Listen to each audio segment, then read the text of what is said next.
वाण नदी पात्रातील अवैध वाळू उपसा प्रकरणी तहसीलदार प्रशांत पाटील व तलाठी मंडळ अधिकाऱ्यांना निलंबित करा. बुलढाणा, संग्रामपूर.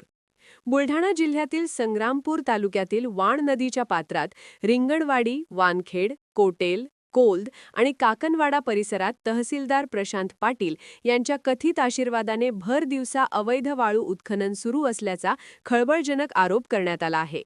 यासोबतच तालुक्यातील पूर्णा नदीच्या ज्या पात्रात अद्याप लिलाव झालेला नाही अशा पेसोडा परिसरातून बोट आणि केनी मशीनच्या सहाय्याने अवैधरित्या वाळू काढली जात आहे.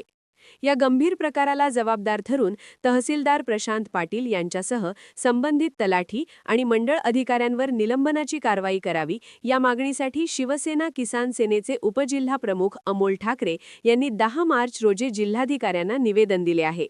निवेदनातील प्रमुख मुद्दे: नदीचे स्वरूप बदलले आहे. वाण नदी पात्रात इतक्या मोठ्या प्रमाणात वाळू उपसा झाला आहे की नदी आणि आजूबाजूच्या परिसराचा पूर्ण नकाशाच बदलला आहे.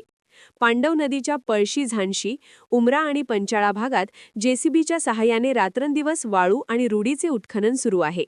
आसवंद भागातील पूर्णा नदीतही बोटीद्वारे वाळू चोरी सुरू आहे. अवैध वाळू वाहतुकीची माहिती तहसीलदारांना फोनवरून देऊनही ते कारवाई करत नाहीत.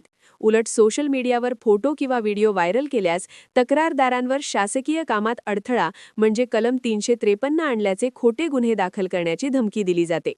अमोल ठाकरे यांनी मागणी केली आहे की ज्या नदीपात्रात अवैध उत्खनन झाले आहे तिथल्या खड्ड्यांची मोजणी करून किती हजार ब्रास वाळू चोरी झाली याची चौकशी व्हावी.